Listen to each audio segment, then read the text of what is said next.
Hello, everyone, and this is NLP Radio on stream.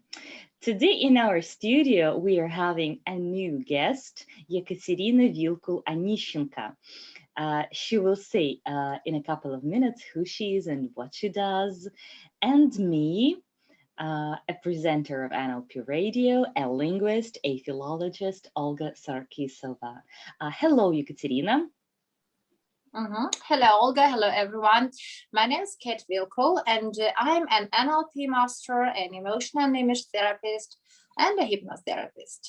These are the three qualifications I used combined to assist my clients in reaching their life goals. And I'm really grateful to you, Olga, and to Alexander for having me here.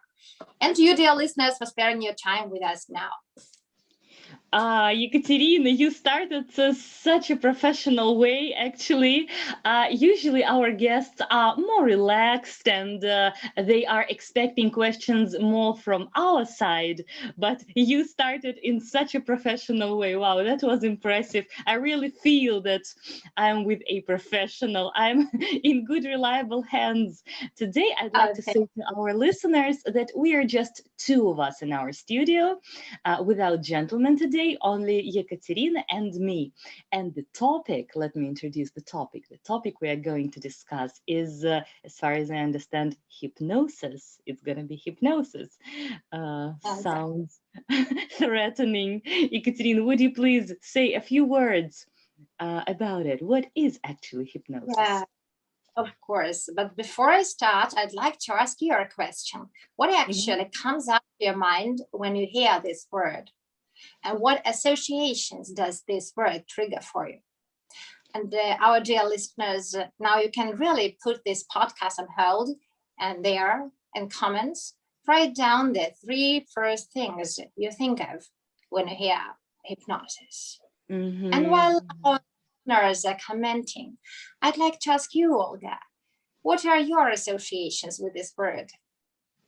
Okay, as for me, hypnosis is associated with something magic, something from movies and books, something maybe mysterious. Okay, magic, mystery, some kind of tricks. Maybe when one is not expecting to perform some kind of actions with him, which will in the future lead to some magic effects. For instance, to force someone do something he was not intending to do.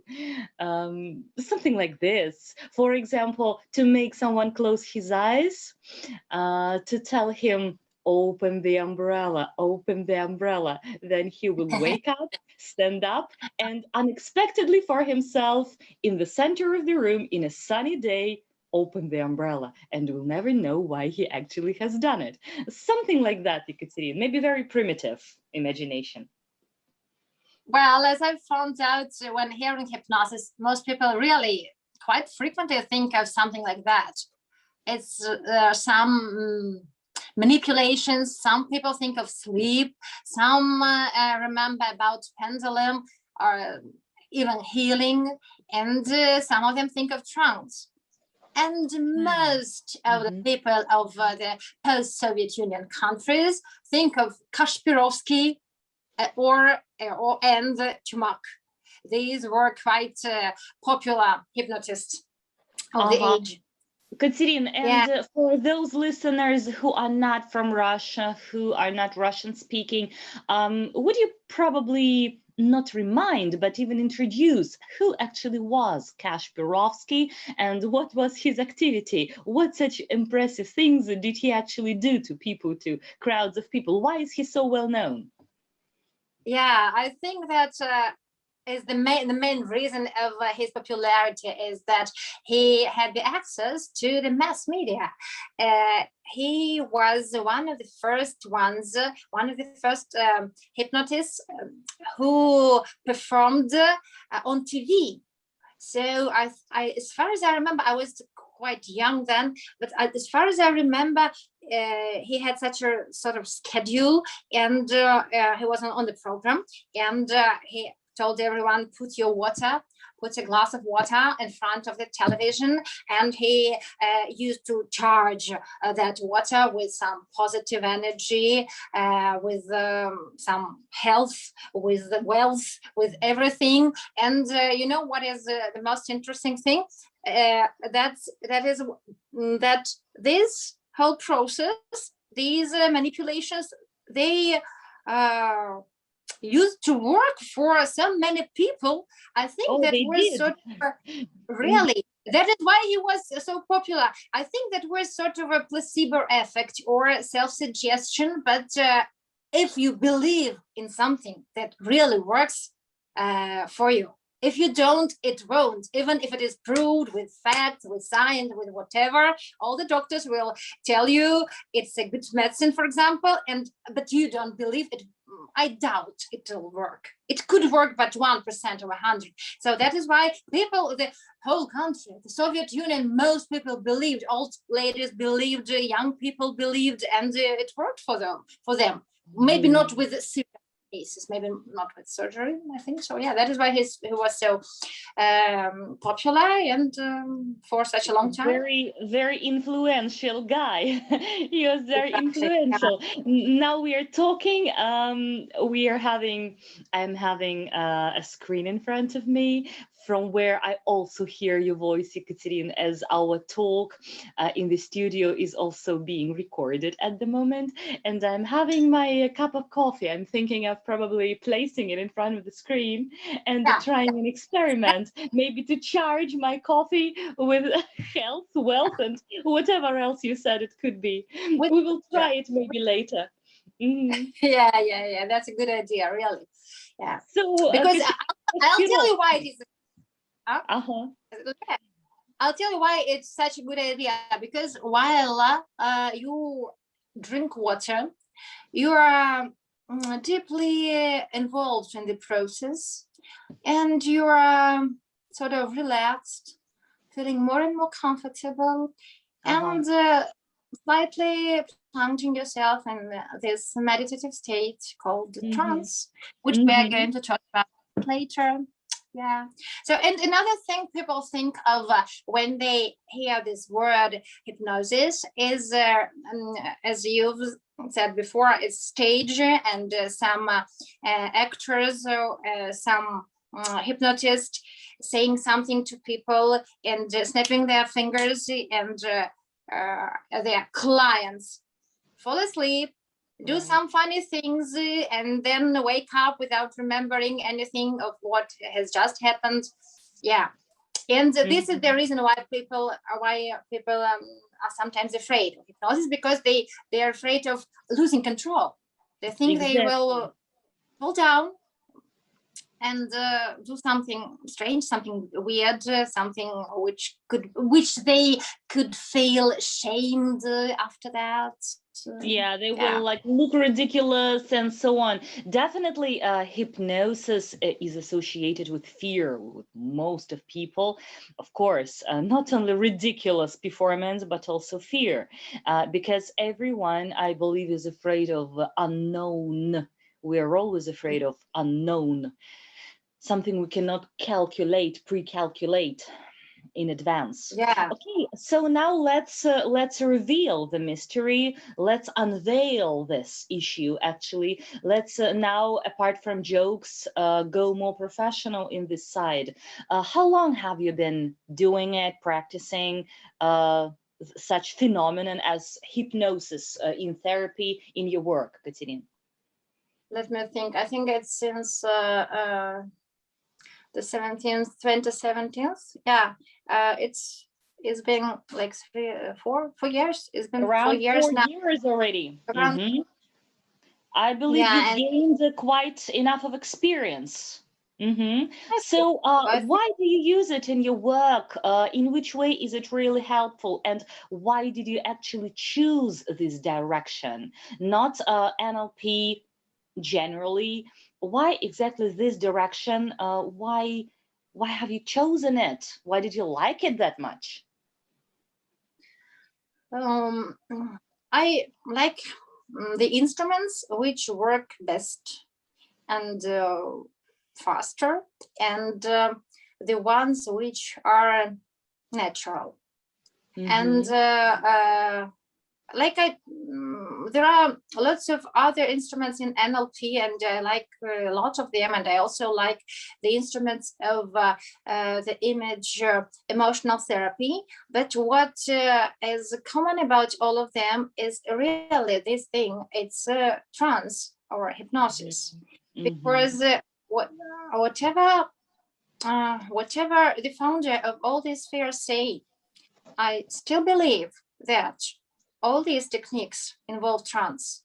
And if you are good at inducting trance, at behaving in trance, at leading your patient inside of the trance, you're effective at doing all the other techniques, at using all the other instruments of this. That is why, because when I finished my got my master's NLP master degree, I started practicing. I started using all the NLP techniques and instruments I learned, and I realized that I just need to be more profound in using trance. And that was the beginning of my trance journey. And then when I added the emotional image therapy to my bunch of instruments, I still continued using it together with hypnosis and trance things. Logically. Yeah. Catherine, I'm going to come out with two questions now, listening to you. The first one, I'd like to distinguish the terms trance and hypnosis. Trance and hypnosis. For those listeners of ours who probably are not on the topic and have never heard actually those terms, maybe who have just switched on NLP radio and are absolutely newcomers in this sphere, am I correct? I understand that hypnosis is actually a process which is done under the person deliberately with some purposes, while trance is just a state a person is placed into. Could you please explain definitions? What is trance? What is hypnosis? Not to mix them up. Yeah, these are very good and very important questions. And of course, there are several views and approaches to them, especially to the notion of hypnosis. So I'll do my best to cut the long story short for you and summarize the renderings I've come across till now, because really there are quite a few of them. Being put simple, very simple, trance is an altered state of mind. Full stop. In what way is it altered? In trance, your attention focus becomes selective. It's a state in which you are not aware of what is happening around you, because you are thinking of something else, usually of something which is inside of you. It is selective. It can be selective in different ways, but usually you don't see what's around, but are very deeply focused on what is inside. Okay. And let me now clarify what I mean. Can you now remember when you have had your first ice cream? How old were you when you had it, do you think? Oh, I suppose around maybe 3, 4 years old.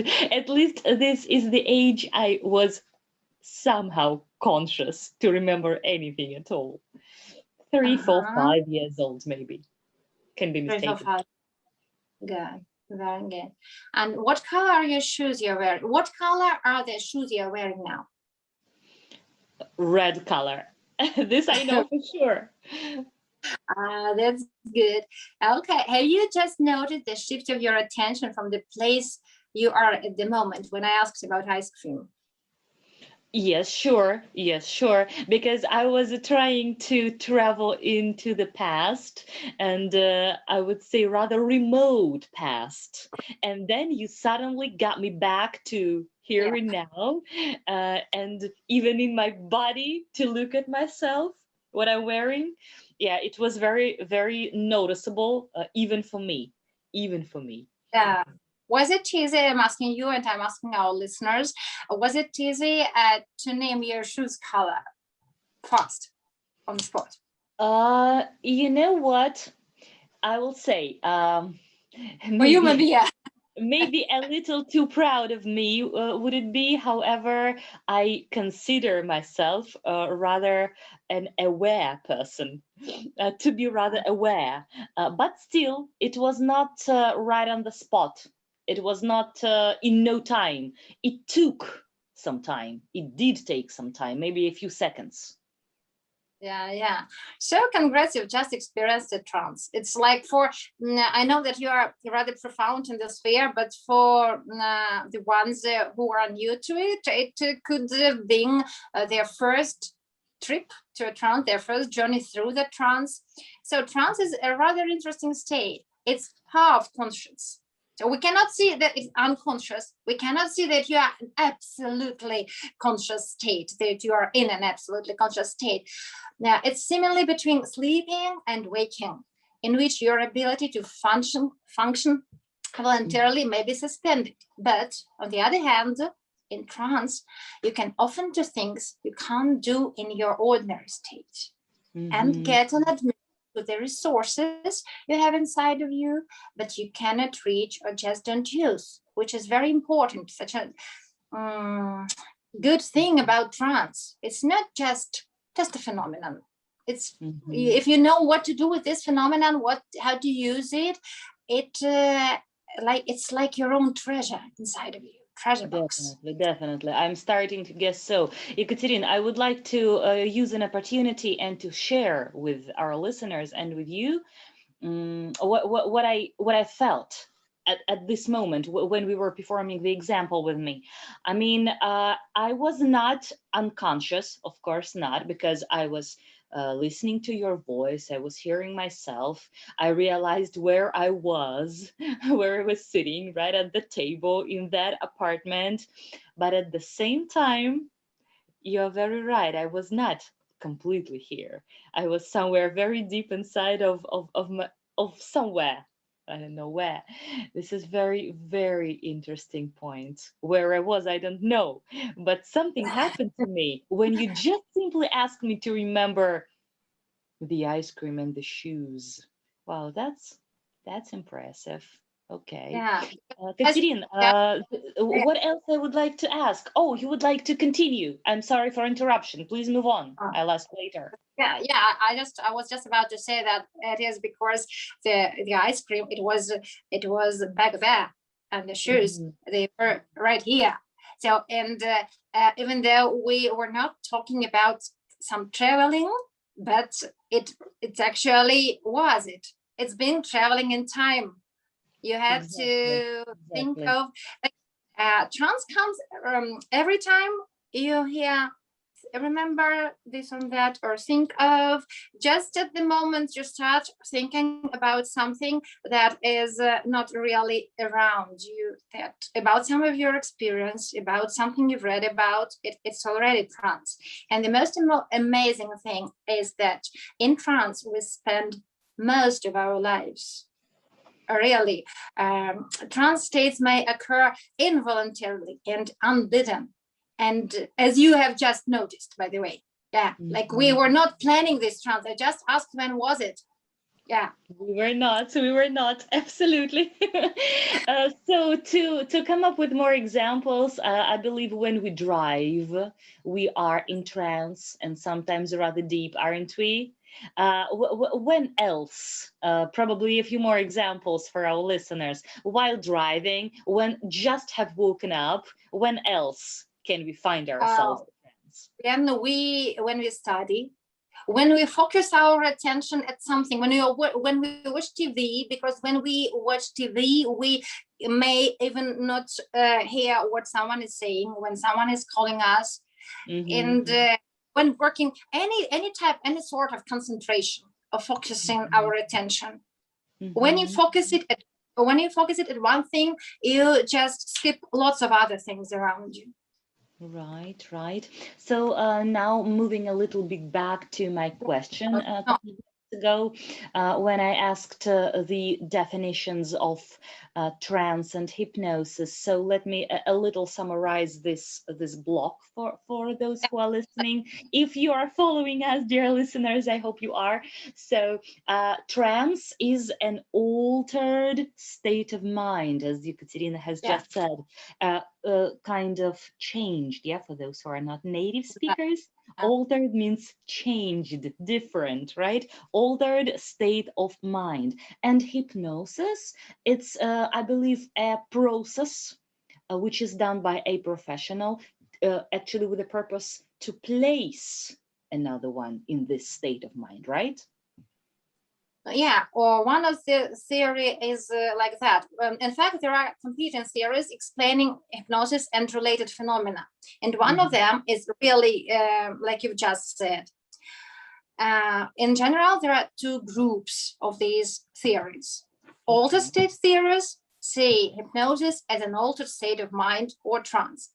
And they think it's sort of synonyms, hypnosis and trance, like the same thing. Or we have just talked about trance, so we know what is trance, and they think that hypnosis is the same thing or a way of induction to it.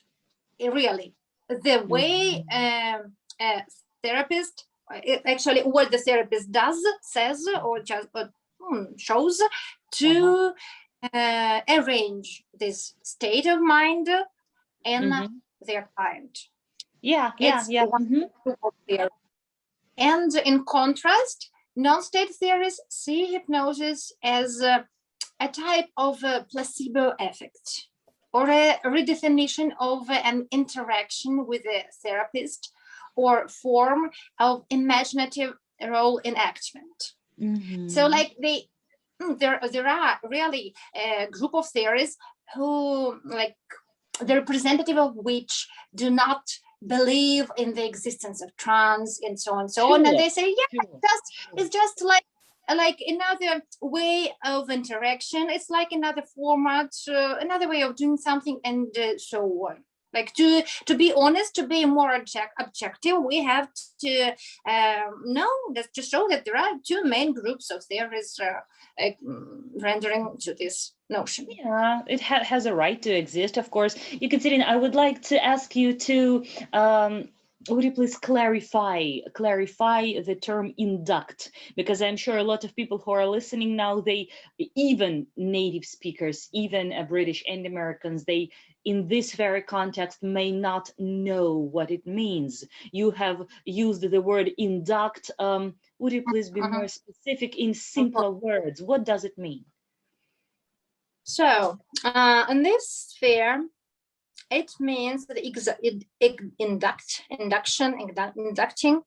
Actually, to induct means to say something, to use such a way of your behavior, of your interaction to your client, to use such a way that causes trance in your client. For example, I can say, I can choose a special voice. I can choose some special phrases. I can use some special words which I know are going to cause the state of trance. Can we say to immerse, or something like to make him dive into the state? Are those synonyms, like to place him deeper, right? To induct. Okay, exactly. Okay. Ekaterina, we are getting extremely far, and the farther we move, the more interesting it becomes, our conversation. But unfortunately, we have only like 27 minutes for one program, and we shall definitely return and go deeper into this conversation further on. But for now, for this program, I still got a couple of more questions to ask you.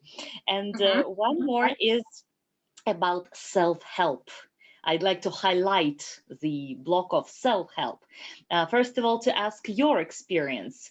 If you have chosen hypnosis, if you have chosen working with trance, I may assume that once it might have helped you yourself, and you kind of appreciated it and said, yeah, that really works. I'm going to share it with other people. How do you usually use it to improve your life? Maybe a couple of illustrations, how to self-help with trance. Yeah, that's a good question. I really use it a lot. And since the moment I like consciously started using it, learning it, and using it, I think with others, I started more consciously using it with myself, and I refused from most of the medications. I'm by nature, I'm quite a nervous person, and I used to have lots of sedative pills around me just in case. Just in case. Oh, you did, really. You look like a very self-balanced person. You really do. Yeah, I am very sensitive, as a very sensitive person, and I'm very easily I can lose this balance very easily, but that is why I can draw it back. And these trance techniques and hypnosis have really helped me a lot.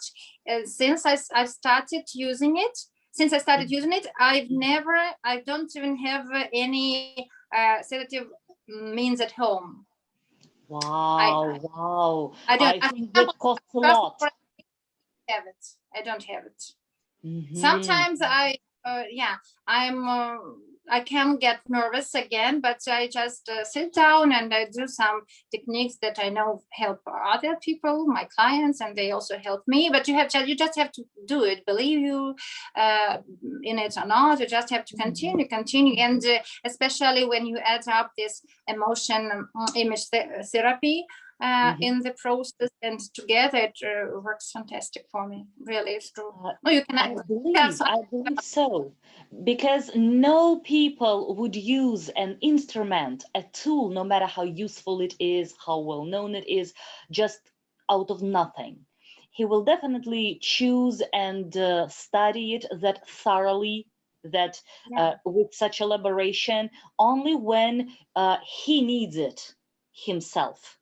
So not out of the nothing did you begin to learn it, and you have learned it with the same professionalism as you study everything else. The final point for today, Katerine, is, can a person, just anyone who just heard our podcast, use hypnosis with himself at home? Maybe there exists some kind of simple, primitive, short technique how to induct, as you said, yourself into that state and help yourself when you need it? Or only is it possible to be done with a specialist?